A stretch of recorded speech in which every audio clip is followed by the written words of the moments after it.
Hey everyone, and welcome back to Be Like Christ for our Bible study in the Gospel of Luke. We are picking up in Luke chapter 8, verse 26 today. Notes are down in the links in the description below. Let's get into this. Jesus has just sailed to the region of the Geresenes. And on the way, you remember what happened? They were in that storm on Galilee, and Jesus calmed the storm and set the minds of his apostles at ease. So now we're going to talk about what happens when they actually get to the other side of the Sea of Galilee. Verse 26. And they sailed to the country of the Gadarenes, which is opposite Galilee. And when Jesus had stepped out on land, there met him a man from the city who had demons. For a long time he had worn no clothes. He had not lived in a house, but among the tombs. Okay, where is it exactly that Jesus is sailing? He's going to this country of the Geresenes. Matthew's account uses the word the Gadarenes. And a lot of people believe that this area was located on the eastern side of the Sea of Galilee. And if you have the notes, there's a map there which shows kind of the general area where most people think this might have been. There's a couple of reasons that people think that this might be in this area. The first reason is because it would technically be considered the opposite side. If Jesus was sailing from Capernaum, this would be the opposite side of the sea. In the second place, we talked about in the last video how the windstorm most likely came off of a region in the northeast of Galilee called the Golan Heights, and then the wind dipped down into the sea. That would put this in the same kind of general area, and that storm would make a lot of sense if they were sailing to this area. There's also some steep banks along the coastline, which will be relevant for some details that we read about later. So you can check that out on Google Earth. That's how I looked at it. Now, the Geresenes may have been inhabited by Gentiles. Some people think that it was. Definitely a little debate on this, but part of the reason that they think that is because there were pig herders here, so people who kept and cared for and raised pigs. Now, if you're familiar with the Old Testament, you'll know that the Jews weren't allowed to eat pigs. So it would be kind of strange. I don't know that there was a prohibition from them raising them. There might be, but I'm not familiar with it. But it'd be kind of strange for a Jew to raise pigs. They wouldn't even be able to eat, wouldn't be able to eat them. So that's part of the reason some people think that this was an area that was inhabited by Gentiles. But again, that's debated. So upon reaching the land, Jesus gets out of the boat, and there's this man who comes up to him and says he has an unclean spirit, or he has demons. And for a long time he had lived in the tombs where people buried their dead, and he had kind of just caused trouble for people and made a bunch of noise, and would have just been probably considered like the town crazy person, but with some scary attributes that we will talk about in a second. Well, let's talk about them now. Over in Mark's Gospel, I'll read his account first. Mark tells us that this man had supernatural strength. That this was an attribute that the demon gave to him. Mark chapter 5, verse 4. Many had tried to bind him with ropes and chains, but, quote, he wrenched the chains apart, and he broke the shackles in pieces. No one had the strength to subdue him. And then in verse 5, Mark 5:5, night and day among the tombs and on the mountains, he was always crying out and cutting himself with stones. A very interesting character here. Now let's read Luke chapter 8, verse 28 through 31. We're going to cover this text and then have a discussion about demon possession in the Bible, and then we'll conclude the story in the next video, just for the sake of time. All right, let's read 28 through 31. And when he saw Jesus, he cried out and he fell down before him and said with a loud voice, "What have you to do with me, Jesus, Son of the Most High God? I beg you, do not torment me." For he had commanded the unclean spirit to come out of the man. For many a time it had seized him. He was kept under guard and bound with chains and shackles, but he would break the bonds and be driven by the demon into the desert. Jesus then asked him, "What is your name?" And he said, "Legion," for many demons had entered him. And they begged him not to command them to depart into the abyss. Upon seeing Jesus, the demon-possessed man fell down, and he cries out, quote, "What have you to do with me, Jesus, Son of the Most High God? I beg you, do not torment me." The one addressing Jesus is not actually the man, but it's the demon that possesses the man, and the demon is using the man's body and the man's voice to address Jesus, which is kind of terrifying. And it's a lot like a lot of modern horror movies that we see today. But some of those are based in some of these facts that we have coming from the Bible. Well, I should say some of the ideas from those horror movies, not that those are based on biblical stories. We know that the demon was speaking through the man because of a couple things that he says. The demon knows exactly who Jesus is. It couldn't have been the man because, number one, Jesus hadn't spent very much time in this area. He had just shown up, and I can't remember off the top of my head if he's ever been here before, but this was not a place where he spent a ton of his time during his ministry, at least as far as we know. Jesus had not really spoken very plainly about his identity as the Son of God to very many people in his ministry yet.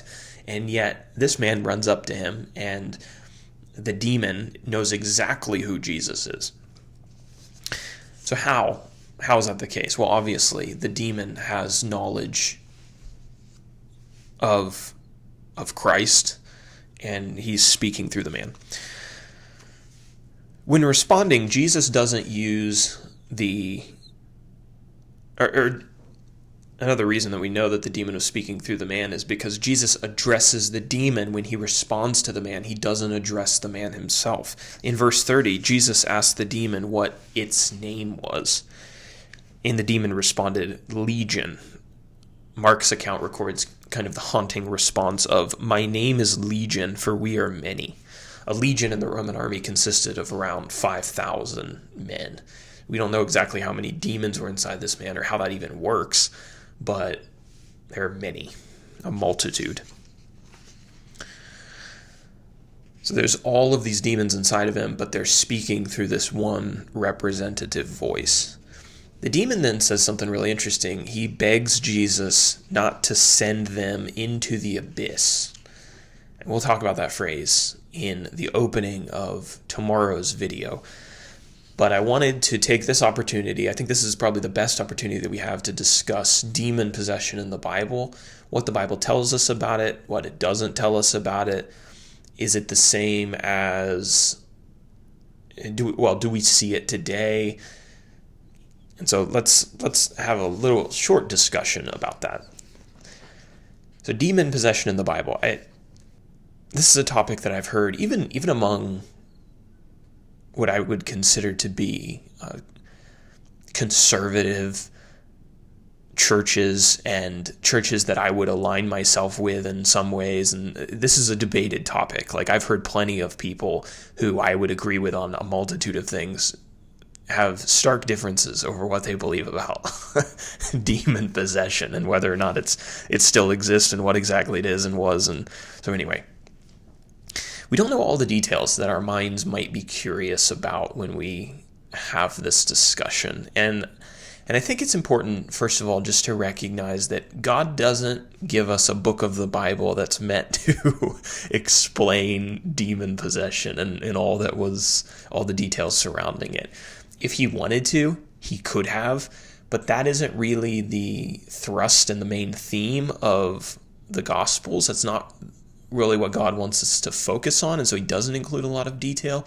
So I think in some areas we're just going to have to acknowledge that and recognize that there are some things that we're not going to know, and that maybe we speculate about a little bit, but I wouldn't spend too much time on these things, because if they were really the key elements, God probably would have shared a little bit more about them for us to understand perfectly, but he doesn't in all occasions. That being said, the New Testament does provide us with a little bit of information about demon possession. Mark chapter 3, verse 23 tells us that the demons were agents of Satan. And these demons appear to have minds of their own, as we just talked about. They spoke to Jesus, they had knowledge of who he was, and a knowledge beyond what their host actually had. Mark chapter 5, verse 29. And there's verse references to all of these points that I'm going to make, and you can get those in the notes. Interestingly, the demons knew, and they didn't dispute that Jesus was the Son of God. Jesus's earthly enemies disputed that he was anything special, but Jesus' spiritual enemies, they knew for sure who Jesus was, and they didn't try to deny it even for a second. They knew that he was the Son of God. James chapter 2, verse 19 tells us that demons believe in God, and they tremble at the fact of his existence. And we witnessed that in Luke's account of this story. Mark tells us that this demon gave the man superhuman strength. So there's a supernatural element to this. At least that's what it appears to be saying. The demons could also inhabit animals, which we will see in a little bit in Luke chapter 8, verse 33. The demons knew that Jesus was superior to them, and that they didn't really have any chance at fighting against them, and he could pass judgment on them if he wanted to. The Jews in the Bible, and just in the first century, also seem to have a familiarity with demon possession. If you go back and you read the writings, the oral and written history of the Jews, you will find that there were actually exorcists within the Jewish religious community. And Jesus talks about, there's a verse, I can't remember it off the top of my head, but Jesus talks about the sons of the Jews casting out demons. He says, if you accuse me of casting out demons by the power of Satan, who do your sons cast out demons by? That was probably a bad paraphrase. But he acknowledges that there were the existence of these people. How much success that they had, we don't exactly know. They had chants and rituals and things that they went to, and those are actually recorded in the Jewish history. But the Jews do seem to be familiar with this concept. It's not something that, only Jesus knows what's going on. At least that's what we're led to believe. Outside of the early years of the church, I'm not personally familiar with any records of demons being cast out. This is something that we see very early on in the church, but even when we get towards the end of the first century in the scriptural records, there's not a lot of references to this. So keep that in mind. It is possible that Zechariah chapter 13, verse 2 refers to the disappearance of evil spirits when the Messiah arrived and when the church was established. So check that verse out, Zechariah chapter 13, verse 2, if you haven't read that one before. Now, some people equate demon possession with mental illness in the modern day, and they say maybe it's the same thing, and that we just are unaware of kind of the spiritual side of it. I suppose that's possible. I personally have not seen any evidence to suggest that, and so right now I'm kind of in the camp that I don't think they're the same thing. However, I would be, I suppose, open to evidence that would suggest that. But when we think about like the supernatural strength and the special knowledge, and we also see demons that Jesus encounters throwing their host into fire and into water, and they had like a control of the individual's body. I haven't seen any evidence to equate the two personally. I would be open to the discussion, but right now I'm not putting the two in the same camp. I don't, but I haven't closed myself off to that just because I feel like I don't know enough I just don't know enough to make that call. We know that the demons and the spiritual enemies of God exist even today. We know that from verses like Ephesians chapter 6, verse 12. Talks about our fight against spiritual powers. But I don't see any evidence that there is still a possession type, a demon possession in our modern world. So that's just my my understanding of it currently, that's what I'm going with for now. so, so yeah, I don't think I have anything else to say about that. And so yeah, I think that's what I'm going to stick with. I don't think demon possession happens today, but I'm open to the discussion. I think I've said that now like 13 times. But all right, well, we're going to conclude here, and then we're going to have a discussion about the conclusion of this story in the next video. So I hope you guys have a good day, and I will see you for that tomorrow.